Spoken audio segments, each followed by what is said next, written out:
Hello, you guys, and welcome to my week 16 predictions. And we're going to go through these in order, unlike last week.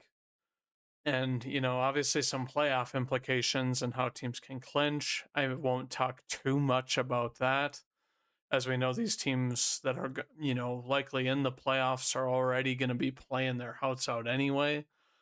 Obviously, you do hope things go their way. Most notably, I guess, as a disclaimer to that, in the NFC, if the Lions lose, there is a lot of scenarios where a lot of teams can clinch. And I have it pulled up to the side here, but without further ado, let's get on with my picks. So we obviously have Thursday night football, which is the Los Angeles Rams visiting the Seattle Seahawks. Both 11-3, 5-2 Seahawks at home and 5-2 Rams away. Obviously, the Rams have been very, very good at home, only having one loss this year there. And a first round bye would be very, very good, as yes, they don't have a ton of injuries. But you think about Devontae Adams' injury, where they do say it's week to week. I personally think potentially that is a smokescreen. That is something that, teams are still going to prepare for if they had Adams, who's been a touchdown machine for them. And him missing this game, which is obviously right here, is more than likely to me. I just don't understand that they're only listing him as questionable. And people have been saying that, hey, even going into last week, he was questionable with this hammy, but he re-aggravated it. And it just, to me, isn't a good sign when your top wide receiver for touchdowns, in any case, is dealing with a hammy, especially if that comes up in the playoffs, if he just has a sudden slump in production, if it really, really bothers him to where he can't play his best football. It's just pretty unfortunate. Looking at the matchup, I don't really think we need to go too much over any of these.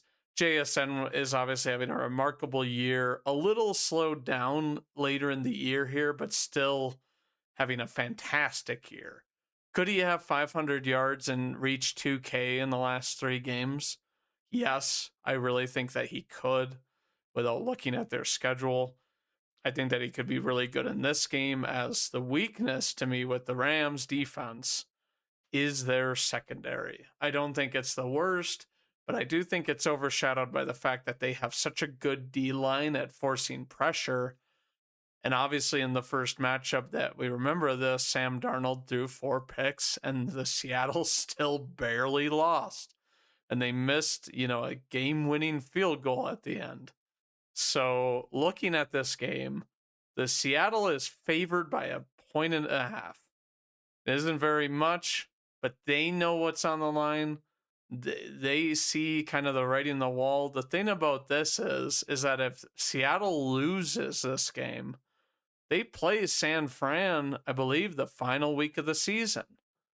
And it becomes an interesting facet to say that if they were to lose that, they could go all the way from being second in this division and essentially one of the high seeded wild cards at, five more than likely, because I'm pretty sure they have the second best record of any wild card team right now. It's you're going to be down there and you're going to be playing one of these tougher teams, which the NFC we know is a stiffer competition conference right now. Like the AFC is kind of, do we see a team besides maybe the Broncos with how they played last week that has been consistent enough to convince us? Maybe not. But looking at this, I actually do think Seattle wins. I think that if the Rams don't have Devontae and the focus is Puka, who has been banged up a little bit this year as well, that they're going to be able to play a defense is going to limit what the Rams do so well. These short, accurate passes with their guys who are physical, they play up on the line. They're good at forcing pressure and making it difficult for quarterbacks. Don't get me wrong, the Rams have Stafford, who I think can have a remarkable game. But without Devontae Adams, they are going to have some adjusting to do. And yeah, Seattle's defense to me is just yeah, they have some off games, but they're going to be ready for this one. And I think they're going to take the W. So I'm going with Seattle. Moving on to Saturday, we have Philadelphia going and playing the Commanders. I don't think this game has much to be discussed. Obviously, Philadelphia shut out whoever the heck they played in their last game. Who was it? Oh, yes, the Raiders, which isn't saying much if I'm being honest. And the Commanders clearly haven't had that great of a season. If this is the game that you kind of ignite Saquon Barkley, who, is still probably going to have an 1,000-yard season, but to me, it's just kind of been one of those things with their team that they haven't really got it going. I even think that last week I didn't really watch, but against, the Raiders in this game and that sort of thing, it's not like they lit them up. Like, look at this. Saquon with 70, less than 100. Hurts with less than 200. Goddard has kind of been the saving grace to me for Hurts for whatever reason. He's been able to throw it to this guy, but, not A.J. Brown, which they kind of quieted, the talk about them last week, but you beat a porous bottom 5 team, so it's not really one to prove. But I don't think the Commanders really win this. And Philadelphia, if they win, they clinch the division. So I'm going with Philadelphia. Moving on to Saturday night, my Packers go and play the Bears. Obviously, the interesting headline with this, and this is interesting, they must have changed this. I do remember seeing at the beginning of the week that the Packers were actually favored, and now they're not.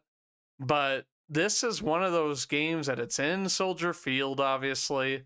The Packers obviously coming off an emotionally tough loss, where obviously we see Micah going on to IR after tearing his ACL. This team, and I'm going to do a separate video on this. I think I'm going to do kind of a analyzation of like playoff teams and like what their kind of weaknesses are or something like that. And maybe like why this team is better than last season, or, look at kind of comparisons to like, oh, what this team has been doing well or something like that. Or I do like 2 teams on Friday, but I'm thinking of doing the Packers right away because a lot of people are kind of saying that, oh, it's the end of their season. They don't have the talent capable of winning a Super Bowl. And that may be true because they've suffered other injuries besides this to Devontae Wyatt, Tucker Kraft. And I mean, even the O-line's gotten banged up, but they didn't really lose anybody else to a long-term injury. And the long story short of what I think about my Packers is that we still have a quarterback who has been playing very well. Obviously, yes, he threw 2 picks against Denver, they do have a top 5 defense, and they're not slouches in any way. So looking at my Packers, I think they have enough offensive talent to put up points, especially since they were doing so up until, Zach Tom and Christian Watson went out in the game on Sunday, to be able to still put up a good amount of points. And you think about the Halfley defense, and I remember when he came on last year, the pass rush wasn't the dominating factor with it, but the sound fundamentals and the way they flew around. He's going to have to go back to that, but I think he's a smart enough coach, and he lived without Micah Parsons last year and had one of the league's best D. There is obviously other pieces missing, but looking at this game, this will ultimately decide the North, because I don't think the winner of this game, whether it be Chicago or Green Bay, is going to drop 2 games afterwards. And obviously, if the Bears win this, they have a split with the Packers, and then they're 11-4. So then the only way for the Packers to be able to tie them after that point, or actually get ahead of them, would be to win out, and for the Bears to lose out. So this is a very hinge game. Now the Packers don't really have the pressure of like, oh, this is a must-win game or we're out of the playoffs, because they only need Detroit to essentially lose one more game because of them sweeping for the rest of the year, and winning one more game to essentially knock the Lions out of the playoffs, from being able to actually to be able to take their spot. And so the Packers don't have the pressure. The Bears somewhat do, because they do play the Lions again, and they already lost to them once this year. So obviously this game, I think, is a big game. It's going to be a bitter game. The Bears, as we all know, played a very, very close game and had a resurgence in the second half in the first matchup.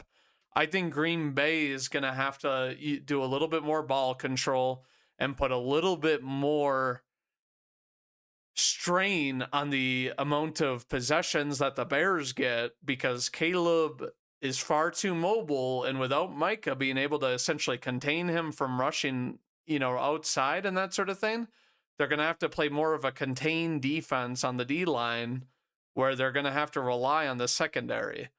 But I am still going with my Packers, because I think they just went up against a very good defense, one that to me is, yeah, it doesn't have as many turnovers as the Bears, but the Bears, when they played the Packers, I mean, yeah, they had an interception early on Love. Love said it kind of came out funny in the post-game press conference, but I think the Packers are kind of well and ready to kind of show the Bears maybe who still runs this division. Albeit, I think it's going to be a close game, and it would not shock me if the Bears come out a little bit more creative and a little bit better. But that, to me, this is somewhat of a crapshoot to pick, due to the fact that, you have, Watson is questionable. They say he'll be back on the 20th. Jacobs has been dealing with this, but he's been able to deal with it, and he had a pretty good game Sunday. But to me, I look at this and I do think of Rome Odunze, who hasn't, he didn't play on Sunday because he re-aggravated his foot injury. How healthy is he going to be? And Luther Birding suffering an ankle injury when his role has increased. So, several injuries here where it's like, oh, these guys are slated to play, but how healthy are both these teams going to be? It's kind of a crapshoot. And while the Bears, they obviously are coming off a high confidence builder win, it was against Cleveland, who to me, they just looked like they didn't even want to play in that game. So I'm going with my Packers. I don't think the season's over.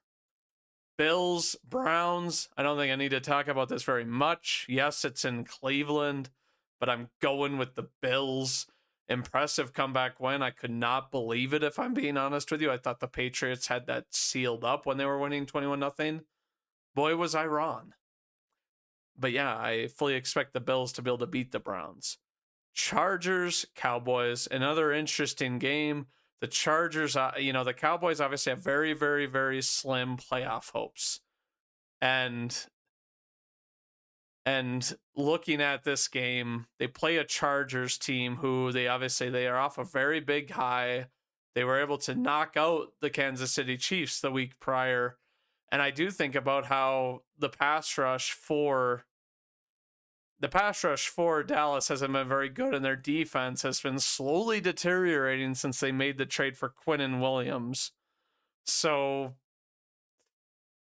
with this game, I'm going with the Chargers, just because I think that, hey, they're not, Herbert's going to be able to play a lot more of a clean game, despite the Cowboys being favored for whatever reason, because I think the Chargers have a good enough defense to guard Pickens and Lamb and force Dak to have to, make difficult throws. Chiefs versus Titans, a meaningless game, I guess, essentially. We have Gardner Minshew starting. Funny that, the matchup predictor here is so high on them, but it's like they're only 3.5-point favorites. Tennessee has actually been kind of surging lately, where they've been close in some of these games. I guess San Fran isn't really close, but they've been able to start putting up points. Obviously, you look a few games back, Jacksonville, but Jacksonville's been very, very hot. Seattle, they nearly beat Seattle. It's crazy. And then they played even against Houston, where it's like you'd think they would have gotten murdered. And same thing with Cleveland, where you thought they would have gotten murdered, but they were able to win that game. The Chiefs, season's over. I don't know how much stock they put in actually tanking. Obviously, it's a weird situation. They have, who I'm assuming, Minshew starting because of Mahomes tore ACL, obviously. Still ending the year with 3,500 and a bad year, I guess, for him, technically. But I'm gonna go with Kansas City.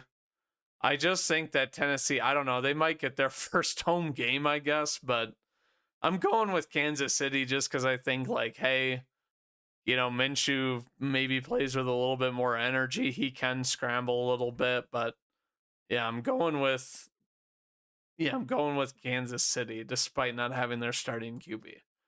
Bengals, Dolphins. Tua was benched for Quinn Ewers, who was obviously a 7th-round pick from this year's draft. The Bengals were eliminated. I don't even trust this. Like, nearly 70% favored for the Bengals.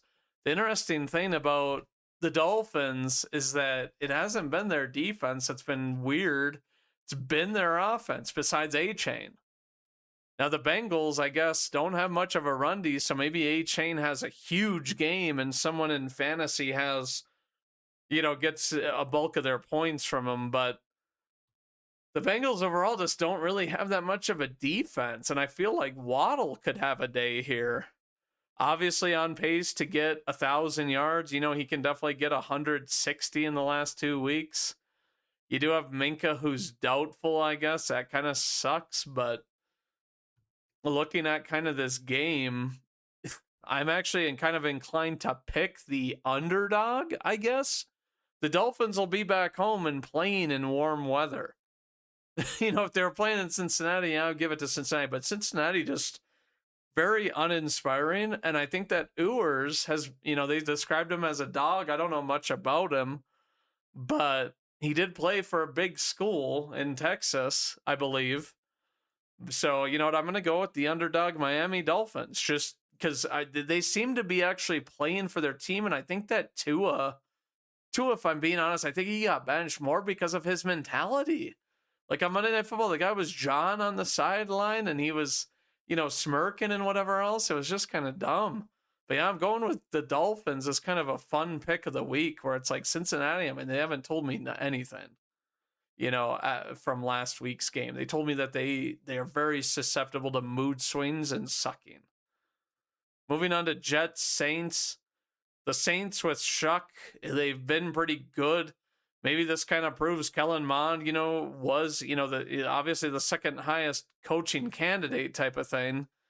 And, Shuck, I mean, dude's been playing pretty well. And then you look at the Jets, and I think that they did say that, what's his face was starting, who started the last game. I guess I can't remember his name now.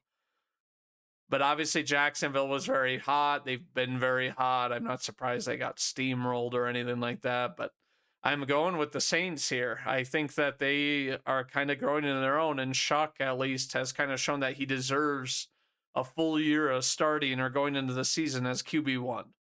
Because they obviously started the season with Rattler. But, I'm going with the Saints. I just like the QB situation better. I like the defense a little bit better for this. Two teams that haven't been able to, have 10 wins amongst themselves. Vikings versus Giants. The Giants, it's interesting. The Jackson Dart, very, very good, for a rookie year, I would say, with a team that, like, they don't have a true number one weapon. Wan'Dale Robinson has been playing pretty well. Crazy how he has more yards than Jefferson does.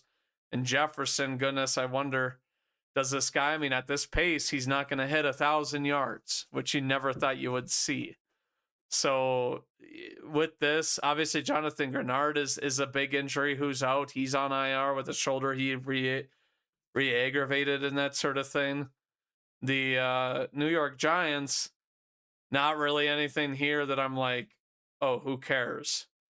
I think that you look at this, and while the Giants have had kind of a lackluster season, do we have McCarthy continue to kind of improve in that sort of thing? Maybe. It is in New York. Goodness, I really don't know who to pick for this game. Heck with it, I'll pick the Vikings. Just because it would kind of be. I mean, I guess it wouldn't be funny to me because that means we would lose to them. But it would be funny if they somehow won out at the end of the season, ended with a winning record after such a turmoil season. But yeah, I'll have Minnesota win this one just because I think they have more than enough weapons, and maybe McCarthy continues to show promise. Buccaneers, Panthers. Obviously, this game, as we all know, is likely the first of two, what is probably essential games for either of these teams to win to make the postseason, because their division is so bad, the NFC South, that these are the two at the top. Nobody above 500. I think that Mike Evans, would light a fire under this team after they blew the game. After they blew the game last week, and it was like, why in the world would we lose to Atlanta and Kirk Cousins, even though Kirk Cousins seemingly has their number the last 2 years? So looking at this game, do I think that Tampa Bay's defense can completely stop Carolina's offense? I actually don't. I don't know what I can say, but for whatever reason, Tampa Bay's defense just hasn't really wowed me. They have consistent play, but they don't seemingly have that game changer where I'm like, oh yeah, this guy's gonna make a play. Where it's, it's a tough problem to have, where it's like, oh, they're not the worst, but they're definitely not like, oh, you're not talking about this defense. Maybe against the run, which, Vita Vea, he does a lot of the work, makes it a lot easier on everyone else. But I personally think that Carolina, at home for this first game, perhaps they are able to beat the Buccaneers, or perhaps, Baker is able to kind of get it to these guys and start developing his chemistry with them, because Mike Evans obviously came back. It was a little rough with him, in his return. Obviously, you look at McMillan as well. Igbuka, some errant passes. That's a little bit of Baker, though. He's a little bit inaccurate. I don't know why, but I'm leaning Panthers for this one. They're at home. They play a lot better at home than anybody gives them credit for, I feel like. I'm going with the Panthers for this one. Even though they're 3-point underdogs, I just think that Carolina has a lot more to prove, this year, when it's like, you've had a couple of wins, against good teams, whereas the Buccaneers have had this slouched, which is why the Panthers are in this situation. Give me the Panthers for this one. Jaguars, Broncos. This game, obviously, if Denver wins, I think they need a loss from the Patriots, Buffalo, and goodness, let me see this. What's the third team? Oh, the Chargers as well, which, don't get me wrong. So it's like you need the Chargers and New England, Chargers, Patriots, and Bills losses to clinch home field advantage, which is interesting because you'd have 2 more weeks. Now, do I think that all of that happens? Now, New England plays Baltimore. Buffalo plays Cleveland, which is a pretty guaranteed win. Chargers against Dallas, a little bit more even. But yeah, I mean, I feel like, we kind of know that that isn't going to happen this week. And the other thing about it is that the Jaguars are red hot. Like, I would say that Cohen has this offense rolling, doing very well. But going to Denver, I mean, we just played there, and I think that they definitely do have a special thing going. I think that Jacksonville, the other thing too, that I think has been kind of a hindrance for Trevor Lawrence, which I'm kind of speaking in hindsight, because lately I haven't seen this happen very much, where Trevor Lawrence is holding the ball too much and then he gets sacked. But lately he's been doing a lot better. He does have more picks than Love had coming into this. But you look at the defense of Jacksonville. I think they do measure up a little bit better corner wise against this Denver offense. And obviously, you know, J.K. Dobbins on IR, he's been on IR, and then you look at RJ Harvey, he's questionable with a rib injury. Now, ribs, he'll probably play through it, but it's going to be one of those things to me that, yeah, this team has won 10 straight, obviously. And, the Jaguars, I guess I don't know how much they've won straight. You can see the last 5 that they've won, and they've been very impressive. And I think that, Trevor Lawrence is coming into his own with, the right guidance from Cohen.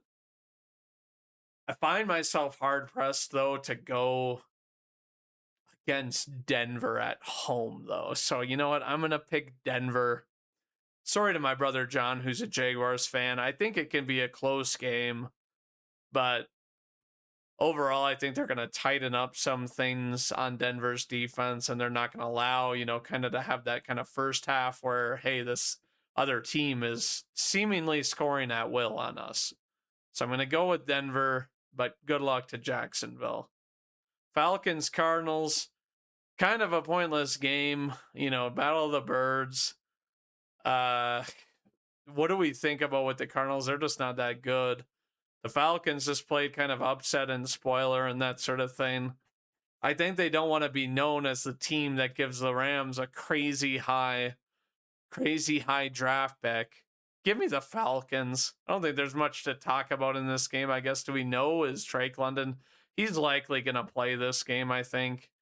But I also think that you look at the Cardinals and I think about, like, are they going to be able to, do enough against Bijan? Maybe, maybe not. So I'm going with the Falcons. Steelers versus Lions.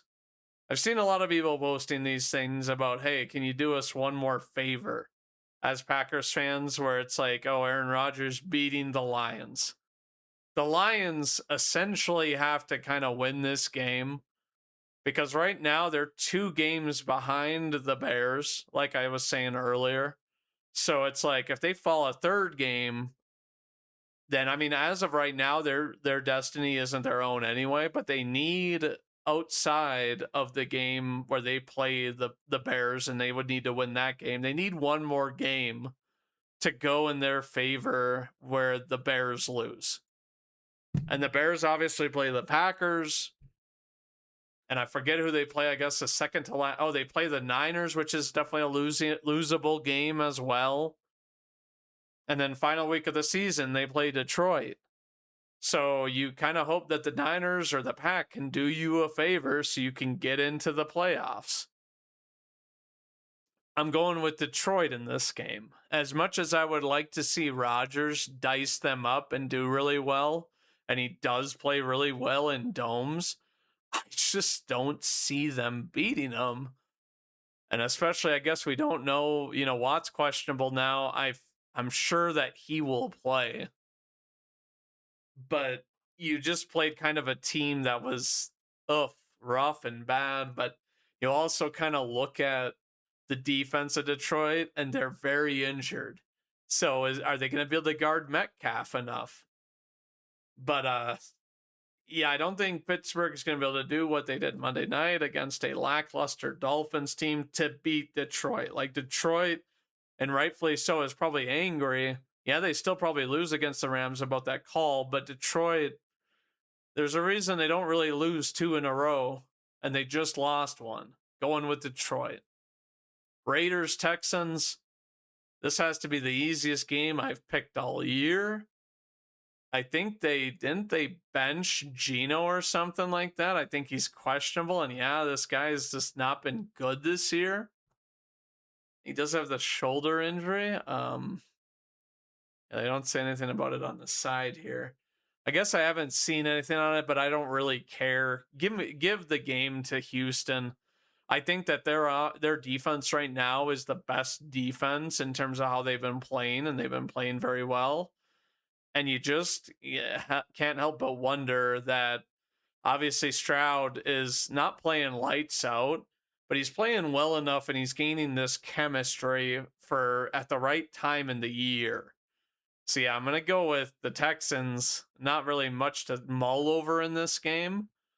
I do think Crosby can make it tough on Stroud. He has in the past, but I don't think he's going to get to him as much as, the Texans D line is going to get to whoever is at quarterback on this team. That is, a decrepit football team, to say the least. So Houston taking this game at home. Patriots, Ravens.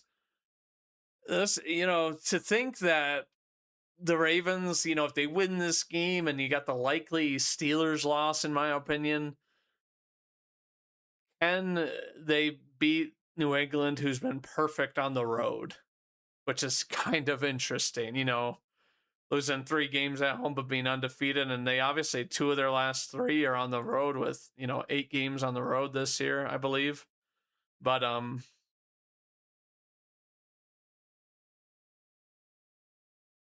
it's one of these things that I don't know why, but I cannot go with Baltimore. And they haven't been good at home. Obviously, this is a night game. They haven't been good in prime time this year. I'm not sure why they're favored by 3. That essentially is saying, I guess it's neutral because it's at their stadium. And I mean, they did just shut out the Bengals, but a Bengals team that just looked like they didn't have a soul. And it's not like for a shutout game, it's like you scored, 24. It's respectable, but it's like, it's not like you shut them out, pub stomped them or something like that. Bateman, they say, will be back or playing. And you look at some of these other guys, but give me the Patriots. I just think that they're going to keep their perfect road record. I think they're going to really have had a heart-to-heart, team-wise after giving up a game to the Bills last week.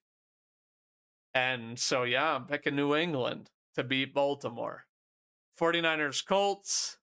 We get the second game of Phillip Rivers. Only one of 2 grandpas, alongside Brett Favre, to be able to throw a TD pass, wildly enough. But San Fran, this is a team that could definitely still push for the 1 seed. They're kind of hoping that Seattle wins because they obviously hold the tiebreaker now and they play one more time so that they can make a push for the 1 seed. Wouldn't it be wild, for San Fran to get the 1 seed? I feel like I would see Shanahan as coach of the year. A lot of people are talking about Ben Johnson. They're talking about, and some other coaches as well. But, why not Shanahan? The guy has dealt with more injuries than you'd think were plausible to have, this many games with few weeks left. But, looking at this game, I do think, San Fran's going to go into Indianapolis and take care of business. I just don't think that Phillip Rivers is going to hold up and do well enough to help them win. And they're not playing a team that's going to get skunked out of the end zone every single time. That's only going to kick field goals. So give me San Fran. But otherwise, you guys, that's going to do it for this one. Tell me what you guys think. Whether you think what I said about these teams, is really the truth or anything like that, or your own opinions. But that's it for this video. And as always, go Pack Go.